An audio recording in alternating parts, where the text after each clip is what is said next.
Mari kita berikan kemuliaan buat Tuhan, saudara. Kalau apa yang dialami oleh Daniel, itu juga bisa kita alami. Karena Tuhan yang sama, yang mengasihi Daniel, yang juga mengasihi kita. Amin. Ya, mari kita berdoa sejenak. Bapa, kami bersyukur untuk mendengar kebaikan Tuhan dalam hidup saudara kami Daniel. Yang kami juga percaya bahwa hari ini kami semua juga ada di sini untuk Tuhan memberkati kami, untuk Tuhan terus melakukan perkara-perkara yang Engkau kehendaki dalam hidup kami. Bagimu Tuhan segala pujian, hormat, kemuliaan itu selamanya. Dalam nama Yesus Tuhan. Amin. Ya, shalom saudara. Saya senang sekali bisa kembali ada bersama-sama dengan saudara di tempat ini. Ya, saudara bersuka cita hari ini?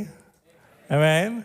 Ya, tak terasa kita sudah masuk di hari pertama di bulan Desember. Ya, bulan yang selalu mungkin mendatangkan kesukaan buat banyak orang Kristen. Ya, kalau di daerah kami di Indonesia Timur mulai bulan Ber, ya. Jadi September itu sudah ada lagu Natal di mana-mana, saudaraku. Ya, dan puncaknya biasa di bulan Desember ada perayaan Natal di mana-mana. Ya, baik yang ibadah rohani maupun juga yang jasmani, saudaraku, dilakukan. Ya, kita terus berdoa supaya mereka bertemu Tuhan di dalam setiap situasi. Ya, saudaraku, dan buat kita juga, ya selama ini kita kalau buat perayaan Natal kan di bulan Desember itu di tanggal tertentu ya. Ya, tapi tahun ini kami ya semua para pemimpin bersama-sama bersepakat untuk kita mau, saudara-saudaraku, kita mengajak kita semua boleh menikmati ya arti Natal sepanjang bulan ini, saudaraku. Ya, kita mau merenungkan berkat-berkat Tuhan, merenungkan tujuan Tuhan Yesus datang ke dalam dunia ini. Supaya hidup kita terus juga boleh mengalami perubahan-perubahan seperti yang tadi Daniel juga saksikan. Ya, saya percaya kita semua ada di sini karena Tuhan punya rencana dengan setiap kita. Amin. Amin. Haleluya. Ya, jadi Bapak Ibu Saudara, biarlah dalam bulan ini kita sungguh-sungguh boleh terus mencari wajah Tuhan, kita renungkan firman Tuhan, renungkan apa yang Tuhan janjikan buat kita, dan kita pegang sungguh-sungguh, kita percaya bahwa semua yang Tuhan janjikan pasti terjadi. Ya, saudara, 2000 tahun yang lalu Yesus sudah datang. Dia datang dengan satu tujuan yang luar biasa, baik dan mulia buat kita. Ketika malaikat berjumpa dengan para gembala, dia berkata, jangan takut, karena aku memberitakan kesukaan yang besar. Karena hari ini telah lahir Juru Selamat, yaitu Yesus Kristus Tuhan di kota Daud. Dan kita tahu bahwa Yesus lahir, Yesus datang ke dalam dunia ini, dikatakan dia datang untuk menyelamatkan umatnya dari dosa. Saudaraku, dan kita semua adalah umatnya. Kita dibebaskan dari dosa. Ketika Yesus ada di atas kayu salib, dia berkata, sudah selesai. Dosa tidak lagi berkuasa, maut pun juga tidak berkuasa. Karena Yesus sudah selesaikan semuanya buat kita. Yesus datang supaya kita beroleh kehidupan dan berolehnya di dalam segala kelimpahan. Saudaraku, coba renungkan itu baik-baik. Yesus datang supaya kita beroleh hidup dan memperolehnya dalam segala kelimpahan. Yesus juga datang, dikatakan dia datang untuk membinasakan perbuatan-perbuatan iblis. Semua yang jahat, termasuk juga sakit penyakit, itu adalah pekerjaan iblis. Dan Yesus mendatang untuk membinasakannya. Di atas kayu salib, sekali lagi dia berkata, tetelestai. Sudah selesai. Jadi Bapak Ibu Saudaraku yang dikasihi Tuhan, ada begitu banyak janji Tuhan buat hidup kita. Biarlah di dalam bulan Desember ini, ketika kita bersama-sama merenungkan Natal itu, kita boleh mengalami semakin hari, semakin mengalami apa yang Tuhan sudah lakukan buat kita. Amin. Dan apa yang dia sudah lakukan, dia akan terus lakukan sampai dia datang kembali. Saudaraku, kita semua ada di dalam rencana Tuhan yang kekal. Tuhan mau hidup kita semakin hari semakin lebih baik, bahkan semakin serupa dengan Dia. Ya, Tuhan mau hidup kita menjadi juga berkat buat orang lain. Hidup kita berdampak, saudaraku, buat orang lain. Ya, ada orang-orang di sekeliling kita, ya mungkin mereka adalah keluarga kita. Mungkin mereka, saudaraku, tidak banyak tahu tentang siapa itu Yesus di dalam firman Tuhan yang tertulis. Juga ada saudara-saudara kita, ada orang-orang kita yang sehari-hari kita temui. Saudaraku, mereka bukan orang percaya. Mereka belum mengenal siapa itu Yesus. Mereka belum pernah membaca Alkitab. Tetapi saudaraku, mereka bisa melihat Yesus. Mereka bisa membaca Yesus. Mereka bisa mengenal Yesus melalui hidup saudara dan saya. Mereka bisa melihat dan merasakan kasih Yesus. Mereka bisa melihat dan merasakan kuasa Yesus. Mereka bisa melihat kebenaran Yesus dalam hidup saudara dan saya. Ya, kita melihat satu ayat ini untuk keteguhan kita semua saat ini. Mari kita baca bersama-sama di dalam 2 Korintus pasal yang ketiga.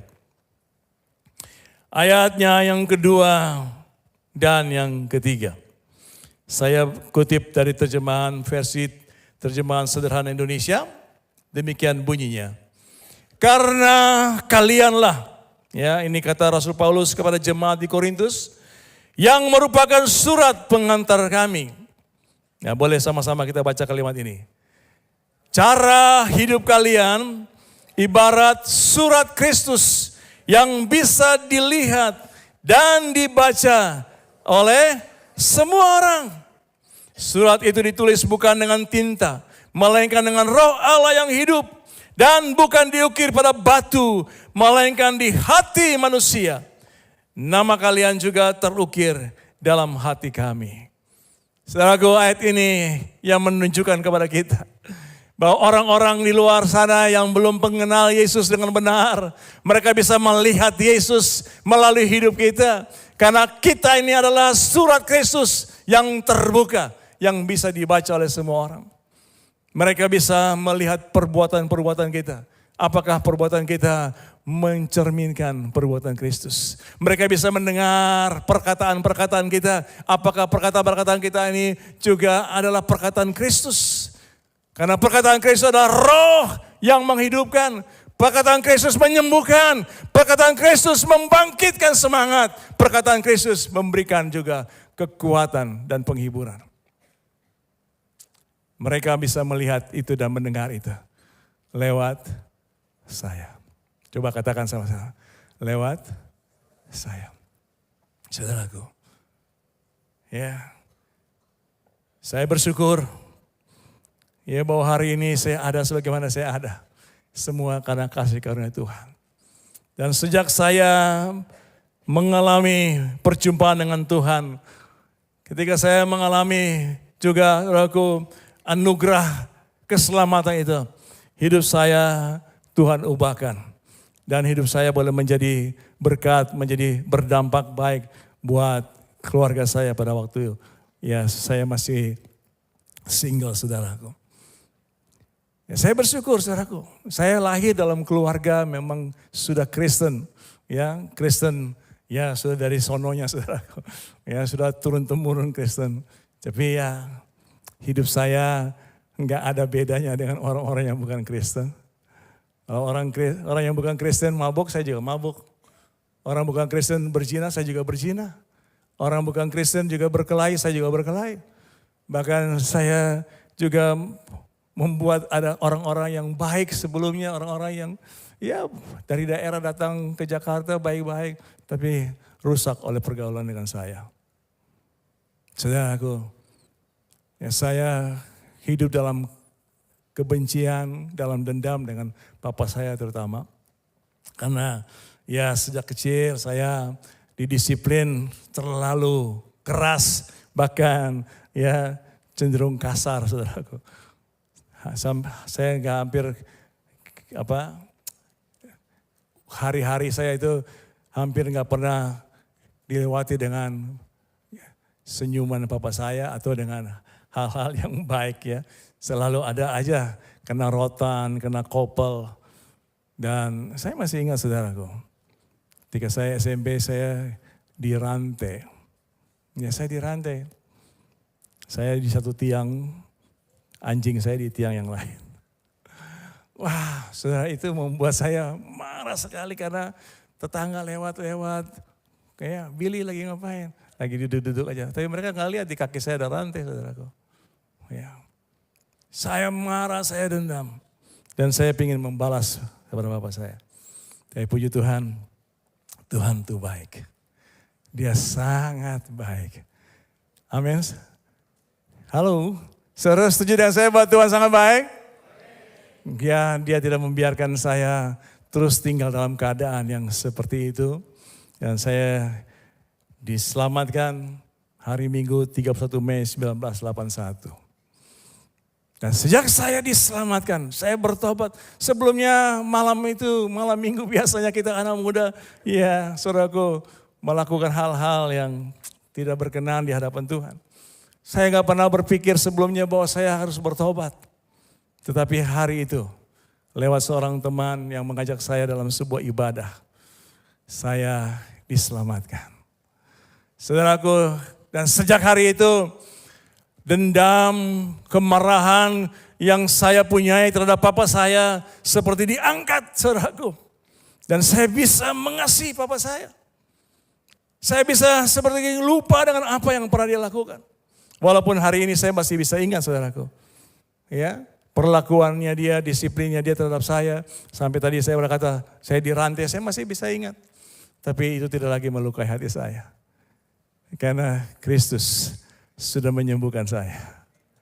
Amin. Saudara, dan dalam proses saya di dalam Tuhan, ya saya dulu liar, jarang di rumah. Jadi ketika saya bertobat, saya mulai lebih banyak di rumah. Lebih banyak di kamar berdoa, baca firman. Ya, seperti kata firman Tuhan, Nabi itu tidak dihargai di rumahnya ya.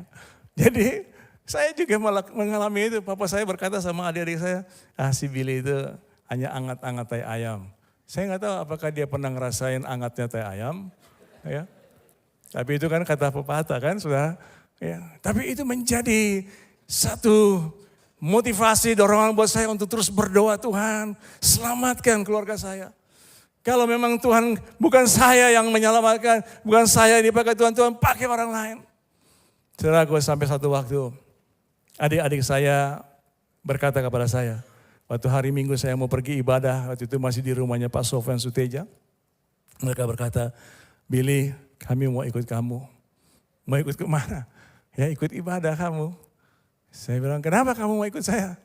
Lalu mereka baru cerita, iya, Papa suruh kami ikut kamu. Kenapa? Supaya kita juga berubah seperti kamu berubah.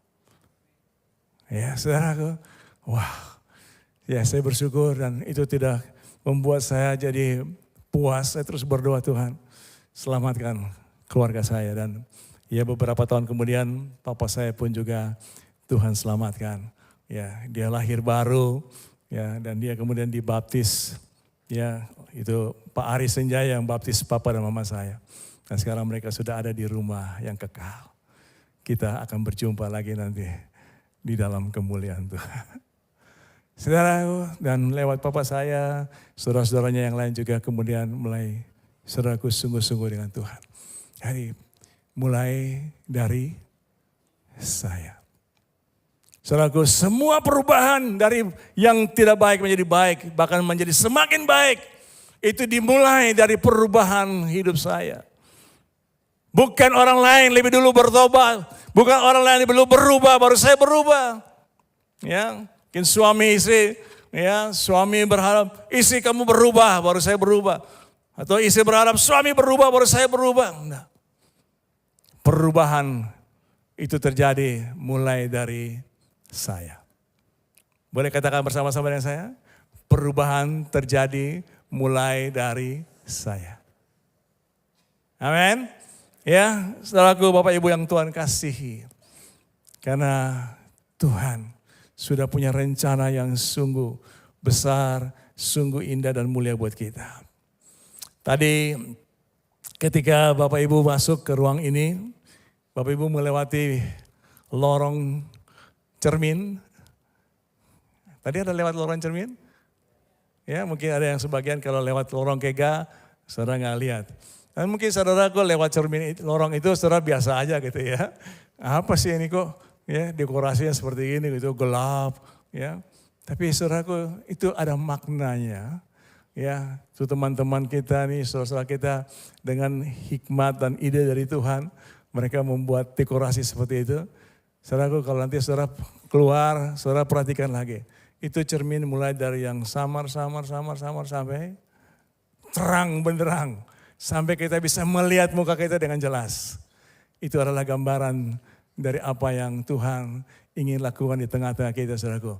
Lewat tema Natal kita. Apa? Man in the mirror. Siapa kita, saudaraku, di hadapan Tuhan hari ini? Cermin adalah benda yang setiap hari penting buat kita, betul? Ya, saudara tadi mau datang ibadahan, saudara datang, saudara bercermin dulu kan. Ya, ngelihat wajah, ngelihat rambut. Walaupun saya rambutnya udah segini, tapi saya masih nyisir, saudara. Ya, ngelihat dulu pakaian cocok ya. Wah, ya udah rapi belum, saudaraku? Cermin untuk ya melihat kebaikan, ya keindahan dari penampilan luarnya kita. Pertanyaannya, bagaimana dengan manusia dalam kita? Bagaimana dengan roh kita, dengan jiwa kita? Bagaimana kita melihat roh dan jiwa kita hari ini seperti apa? Ya, saudaraku, cermin buat roh dan jiwa kita adalah firman Tuhan.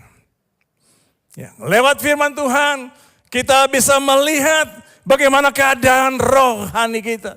Bagaimana keadaan manusia roh kita sesuai dengan firman Tuhan apa tidak. Saudaraku, dan hari ini saya mau mengajak Bapak Ibu, kita melihat satu perikop. Ya, untuk kita melihat, bercermin, apakah manusia roh saya sudah sesuai dengan apa yang Tuhan katakan. Dalam Galatia pasalnya yang kelima, saya akan baca dari ayat 19 sampai dengan 21. Perbuatan daging telah nyata, yaitu percabulan, kecemaran, hawa nafsu, penyembahan berhala, sihir, perseteruan, perselisihan, iri hati, amarah, kepentingan diri sendiri, percideraan, roh pemecah, kedengkian, kemabukan, pesta pora, dan sebagainya. Terhadap semuanya itu kuperingatkan kamu, seperti yang telah kubuat dahulu, bahwa barang siapa melakukan hal-hal yang demikian, ia tidak akan mendapat bagian dalam kerajaan Allah. Kita bisa melihat, saudaraku, mari kita bercermin dari ayat 19 sampai dengan 21 ini. Ada beberapa poin yang diungkapkan di situ tentang perbuatan daging. Ya, saudara melihat sejenak, bolehkah slide-nya? Ya, dari 15 poin yang dituliskan di sini, saudara nanti bisa ditambahkan sendiri. Ya, adakah poin-poin ini dalam hidup saudara? 1 poin atau 2 poin, saudaraku? Ya. Karena firman Tuhan berkata, kalau kita masih melakukan hal-hal ini, maka kita tidak mendapat bagian dalam kerajaan Allah. Kerajaan Allah adalah pemerintahan Allah. Kerajaan Allah adalah apa yang telah dijanjikan oleh Tuhan, bahwa hidup kita adalah hidup beroleh dalam segala kelimpahan. Kerajaan Allah, saudaraku, bukanlah soal makan dan minum, tapi adalah kebenaran, damai sejahtera, dan sukacita oleh Roh Kudus. Saudara, bukan berarti kalau ada damai sejahtera berarti enggak ada persoalan. Kalau ada sukacita bukan berarti tidak ada masalah, bukan. Tetapi ketika kita ada di dalam masalah, kita ada dalam persoalan, kita sedang menghadapi tantangan, kita bisa tetap mengalami, memiliki damai sejahtera dan sukacita karena ada Roh Kudus di dalam kita. Tapi kalau kita masih ada saudaraku hal-hal ini, maka kita tidak akan mengalami itu. Ya, saudara bisa mengerti semuanya. Percabulan itu semua dosa seksual, ya, masturbasi, pornografi, perzinahan, LGBT, semua itu termasuk dalam percabulan. Kecemaran, hawa nafsu, ya, terutama ini mungkin nafsu makan, saudara. Saya bertemu dengan Ibu Suset Hetting beberapa hari lalu. Dalam pembicaraan kami dia berkata begini, ini Tuhan ingatkan dia, bahwa banyak orang Kristen yang sedang menggali kuburannya sendiri dengan giginya. Saudara ngerti maksudnya?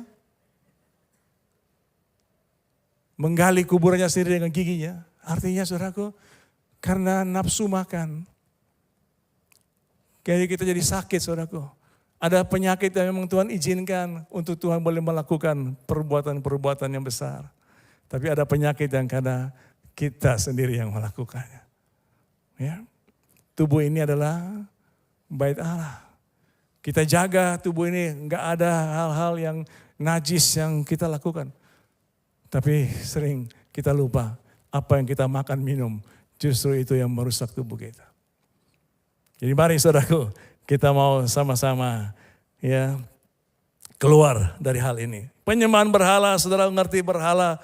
Ya berhala bukanlah sesuatu yang kita ya sujud di hadapannya. Tapi pekerjaan kita, hobi kita, bahkan juga pelayanan kita bisa menjadi berhala.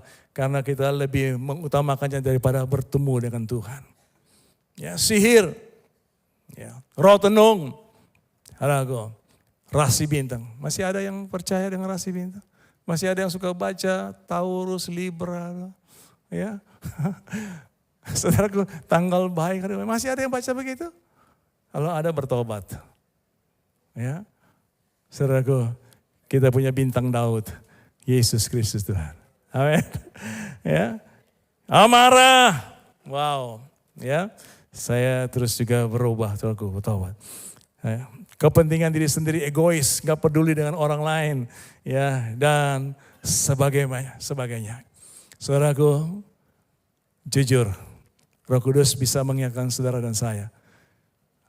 Ada hal-hal apa yang kita harus selesaikan. Ya, bagaimana saudaraku kita menyelesaikan semua hal-hal ini? Bagaimana kita boleh dibebaskan dari hal-hal ini kalau ada dalam hidup kita? Ya, saya akan baca dalam Galatia pasal yang ke-5, ayatnya yang ke-16 sampai dengan 18. Maksudku ialah hiduplah oleh roh, maka kamu tidak akan menuruti keinginan daging. Sebab keinginan daging berlawanan dengan keinginan roh, dan keinginan roh berlawanan dengan keinginan daging. Karena keduanya bertentangan, sehingga kamu setiap kali tidak melakukan apa yang kamu kehendaki. Akan tetapi jikalau kamu memberi dirimu dipimpin oleh roh, maka kamu tidak hidup di bawah hukum Taurat. Sekali lagi saya baca ayat yang ke-16. Hiduplah oleh roh, maka kamu tidak akan menuruti keinginan daging. Artinya bahwa saudaraku, kalau hidup kita dipimpin oleh Roh Kudus ada di dalam diri kita, dia menuntun kita, dia memberikan kepada kita arah tujuan hidup kita. Dia mengingatkan kepada kita apa yang kita harus lakukan, sebagaimana firman Tuhan katakan. Maka saudaraku, kita akan bebas dari keinginan-keinginan daging itu. Ya, artinya juga kita nggak perlu, saudaraku, ngoyo fokus untuk kita mau kalahkan keinginan daging. Dengan kekuatan kita nggak mampu, saudaraku. Tapi kalau kita mau dipimpin oleh Roh Kudus, hidup kita terus dipenuhi oleh Roh Kudus, maka semua perbuatan daging tadi itu akan lenyap, saudaraku. Amin. Hai, saudara percaya? Inilah firman Tuhan. Ya, hiduplah oleh roh, maka kamu tidak akan menuruti keinginan daging. Ya. Kenapa saudaraku? Ya, saya lanjut ayat 22. Dan kalau kita hidup dipimpin oleh Roh Kudus, maka inilah yang akan terjadi dalam hidup kita. Buah roh ialah kasih, sukacita, damai sejahtera, kesabaran, kemurahan, kebaikan, kesetiaan, kelemah lembutan, penguasaan diri. Tidak ada hukum yang menentang hal ini. Artinya nggak ada yang bisa, saudaraku, mengalahkan kita, menjatuhkan kita. Ketika kita dipimpin oleh Roh Kudus. Ya. Ayat 24. Barang siapa menjadi milik Kristus. Siapa di sini milik Kristus? Boleh lambaikan tangannya. Milik Kristus. Haleluya. Ia telah menyalibkan daging dengan segala hawa nafsu dan keinginannya. Jikalau kita hidup oleh Roh, baiklah hidup kita juga dipimpin oleh Roh. Dan janganlah kita gila hormat, janganlah kita saling menantang dan saling mendengki. Saudaraku, inilah cermin firman Tuhan buat kita, buat roh kita hari ini. Bahwa kalau kita dipimpin oleh Roh Kudus, kita dipenuhi oleh Roh Kudus, hidup kita dipenuhi sepenuhnya dengan Roh Kudus, maka saudaraku, dari hidup kita akan mengalir kasih, sukacita, damai sejahtera, kesabaran, kemurahan, kebaikan, kesetiaan, kelemah lembutan, dan penguasaan diri. Amin. Amin. Iya saudaraku, karena Roh Kuduslah yang akan terus membawa kita ke dalam kemerdekaan Kristus, ke dalam kemerdekaan yang seutuhnya. Kita lihat sebuah ayat, 2 Korintus pasal yang ketiga, ayatnya yang ke-17 ya, dan juga 18. 2 Korintus 3 ayat 17-18. Sebab Tuhan adalah roh, dan di mana ada roh Allah, di situ ada apa? Kemerdekaan. Saudara mau merdeka? Merdeka dari hal-hal yang jahat, merdeka dari segala tipu muslihat iblis. Mau? Ya, saudaraku, roh Allah memerdekakan kita. Karena Allah itu roh, ya. Sehingga di mana ada roh Allah, di situ ada kemerdekaan. Karena ada roh Allah di dalam roh, dalam jiwa kita. Roh dan jiwa kita merdeka. Haleluya. Satu ayat lagi, Yohanes 8 ayat 36. Yohanes 8 ayat 36. Jadi apabila anak itu memerdekakan kamu, kamu pun benar-benar merdeka. Haleluya. Ya, kamu benar-benar merdeka karena anak itu memerdekakan kamu. Dan Yesus sudah melakukan itu semua 2000 tahun yang lalu di atas kayu salib. Sudah selesai. Tetelestai. Semuanya sudah Yesus selesaikan di atas kayu salib. Dia lahir sebagai manusia terbatas di sebuah kandang yang kotor, saudaraku. Dia bertumbuh dan dia ditolak, diejek, dihina, bahkan kemudian saudaraku dihianati, dan selanjutnya dia harus mengalami penderitaan yang sangat mengerikan. Mulai dari kepalanya dilukai dengan mahkota duri, tubuhnya hancur karena cambukan, tangan dan kakinya dilubangi paku, lambungnya ditikam dengan tombak. Semuanya Yesus alami. Dia menyerahkan dirinya, semuanya itu supaya saudara dan saya diselamatkan dan oleh bilu-bilunya kita semua disembuhkan. Haleluya. Saya mau akhiri dengan sebuah ayat. 1 Petrus pasal yang kedua, ayat 24.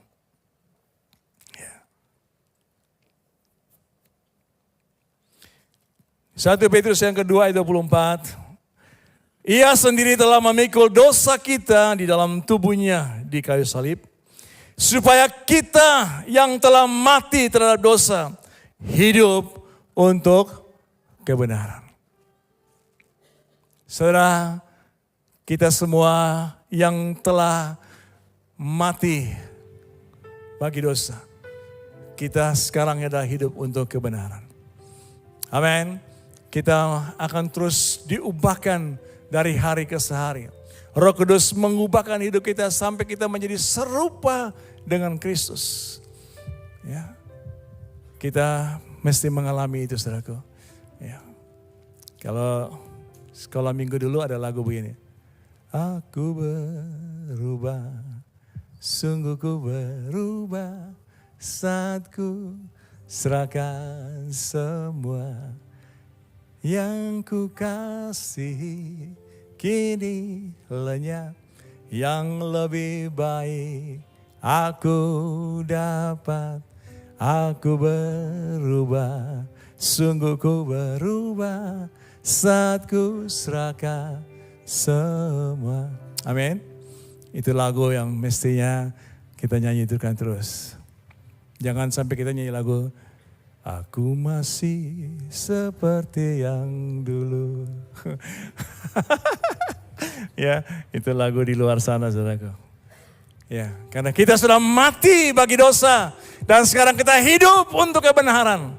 Supaya selanjutnya firman ini digenapi, oleh bilur-bilurnya kamu telah disembuhkan. Kita disembuhkan bukan hanya penyakit jasmani kita, terlebih penyakit jiwani kita, saudaraku. Ya, kekecewaan, kekhawatiran, ketakutan, Yesus sudah sembuhkan. Amin. Saudaraku, oleh bilur-bilurnya kamu sudah disembuhkan. Saya bersyukur hari ini saya berdiri di hadapan saudara. Tuhan sudah melakukan apa yang Dia janjikan. Saya sejak tanggal 13 Oktober ketika didiagnosa ada kanker prostat, ya, yang kemudian diketahui sudah stadium 4. Tapi sejak dokter berkata, Bapak ada kanker. Gak apa-apa kata dokter, gak apa-apa dok. Ya, saya biasa aja. Gitu ya. Saya tahu bahwa bukan karena saya, tapi karena Roh Kudus dalam diri saya yang membuat saya tetap tenang. Ya, dan ya seperti yang saya ceritakan, kemudian saya dapatkan beberapa ayat firman Tuhan. Jangan tawar hati karena penderitaan yang kita alami, penderitaan yang ringan. Ya, tidak sebanding dengan kemuliaan yang akan datang. Lalu lagu itu ya, apapun yang terjadi di dalam hidupku, tetap ku berkata, Tuhan Yesus baik. Ya, itu yang kita nyanyikan, saudaraku. Lalu karena dokter tanya sama saya, Bapak apa sih rasanya? Ya, karena dari hasil PSA saya itu 1892, mestinya ada simptomnya. Ya, ada demam enggak? Dia tekan-tekan perut saya sakit enggak? Lalu kemudian lewat CT scan, lewat MRI, tidak juga ada pembengkakan. Jadi dokter tanya kenapa? Lalu dia tanya, di atas Bapak ada enggak yang sakit? Saya bilang ibu saya kanker payudara. Terus adik saya juga kanker payudara. Lalu dia berkata, oh mungkin gen. Tapi saya nggak bilang langsung, saya tolak. Nggak, tapi dalam hati saya tolak. Dalam nama Yesus saya tolak. Kenapa? Karena tidak ada lagi kutuk buat kita yang ada di dalam Kristus. Amin. Yesus telah mati menggantikan kita. Semua kutuk telah diselesaikan di atas kayu salib. Tidak lagi kutuk bagi kita yang ada di dalam Kristus. Saudaraku, kutuk hukum Taurat salah satunya adalah dosa bapak-bapak turun kepada anak dan kepada keturunan ketiga dan keempat. Tapi bagi kita dalam Kristus tidak ada lagi kutuk. Kutuk tidak ada lagi berlaku dalam hidup saya, juga hidup anak-anak saya dan hidup keturunan saya selanjutnya. Ya, tidak lagi kutuk penyakit, saudaraku. Ya, bilur-bilur Yesus sudah menyembuhkan. Dan itulah yang terus saya ucapkan, saya confess sampai hari ini. Saya terus bersyukur Tuhan Yesus, terima kasih buat bilur-bilurmu yang sudah menyembuhkan saya. Ya, diagnosa dokter, saya cancer. Tapi kebenaran Tuhan, saya sudah disembuhkan oleh bilur-bilur Yesus. Amin. Ya, hasil PET scan tanggal 31 Oktober, semua menjalar ke tulang-tulang belakang saya sampai ke ketika ada getah bening. Ya kalau dilihat fotonya itu sudah hitam semua ya tulang-tulang saya. Emang saya rasa sakit, tapi saya ngucapin terus bilur-bilur Yesus sudah menyembuhkan saya. Di mana yang sakit saya tumpang tangan, saya katakan dalam nama Yesus keluar. Ya, dan itu yang saya alami, pemulihan demi pemulihan. Ya, saya sekarang sudah sembuh, saya sedang dalam proses pemulihan, saudara. oleh bilur Yesus ku disembuhkan, oleh bilur Yesus ku disembuhkan, oleh bilur Yesus ku disembuhkan. Haleluya, amin. Tanggal 12 Oktober, tes PSA saya poinnya 1892. Itu pertanda bahwa ya ada masalah dengan prostat. Ya, dan itulah yang disebutnya cancer prostat. Dan tanggal 28 November yang lalu, jadi kurang lebih 47 hari saya tes lagi PSA dan nilainya sekarang 142,93. Artinya sudah minus 1.700 angka, saudaraku. Dan ketika dokter melihat hasil itu, dokter juga dia tersenyum, dia bilang, ya kita terus berdoa. Saya bilang, iya Pak, ya dokternya juga anak Tuhan. Jadi saya percaya, saudaraku, bahwa oleh bilur Yesus ku disembuhkan, oleh bilur Yesus ku disembuhkan, oleh bilur Yesus ku disembuhkan. Haleluya, amin.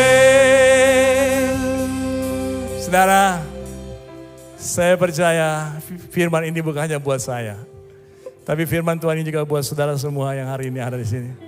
Amin. Terutama kalau saudaraku ada saat ini dengan tekanan tubuh yang sakit. Saudara tumpang tangan di bagian tubuhmu yang sakit. Dan nyanyikan lagu ini dengan penuh iman. Karena ketika kita mengucapkan firman ini menjadi nubuatan buat kita. Ya, firman ini berkata kepada roh kita, jiwa kita bangkit dan kuat di dalam Yesus Tuhan. Karena bilur-bilurnya sudah menyembuhkan kita. Oleh bilur Yesus. Mari Bapak Ibu yang sakit, saudaraku tumpang tangan di bagianmu yang sakit. Syaralabaka syaralabaka syanda. Oralabaka syaralabaka syaralababa. Olamata karalabaka syaralabaka syaralababa. Hidalababa sandero loboko sheka. Haleluya. Oleh bilurnya, oleh bilur Yesus ku disembuhkan, oleh bilur Yesus ku disembuhkan, oleh bilur Yesus ku disembuhkan. Haleluya, amin. Bapak, hamba berdoa buat saudara-saudaraku yang saat ini di dalam keadaan tubuh yang lemah ataupun sakit. Tuhan, firman yang sama berlaku untuk setiap mereka. Oleh bilur-bilur-Mu Tuhan Yesus, mereka disembuhkan.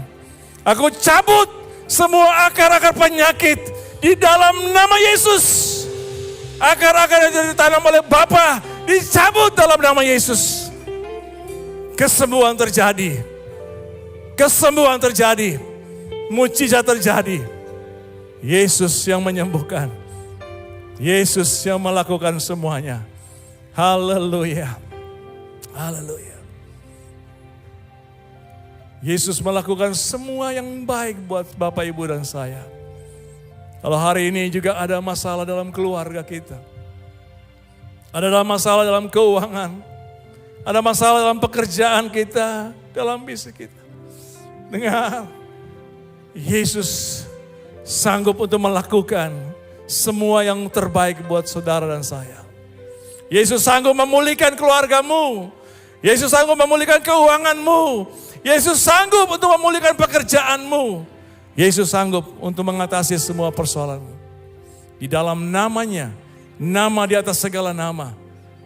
Namanya menyelamatkan, namanya memberikan kekuatan buat kita.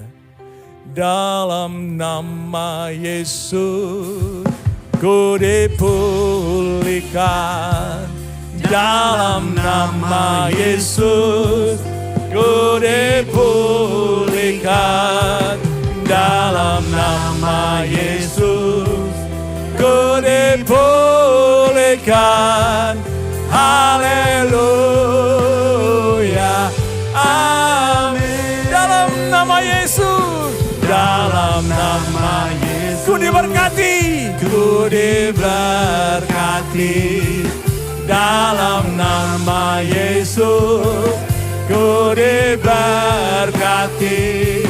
Dalam nama Yesus. Ku diberkati. Haleluya. Amin. Ya. Bapa, demikian juga Tuhan janji-Mu. Engkau Tuhan memberkati seluruh hidup kami. Keluarga kami, pekerjaan kami, semua Tuhan usaha kami itu berkati oleh Tuhan. Mari Tuhan Engkau nyatakan Tuhan. Nyatakan kuasa-Mu, nyatakan Tuhan. Apa yang Engkau kehendaki dalam setiap keluarga kami. Hubungan suami istri dipulihkan Tuhan. Hubungan orang tua dan anak dipulihkan. Demikian juga Tuhan hubungan saudara bersaudara dipulihkan. Bisnis kami, pekerjaan kami, Tuhan juga pulihkan. Tuhan memberkati apa yang kami kerjakan, Tuhan buat berhasil. Nama-Mu Tuhan kami muliakan.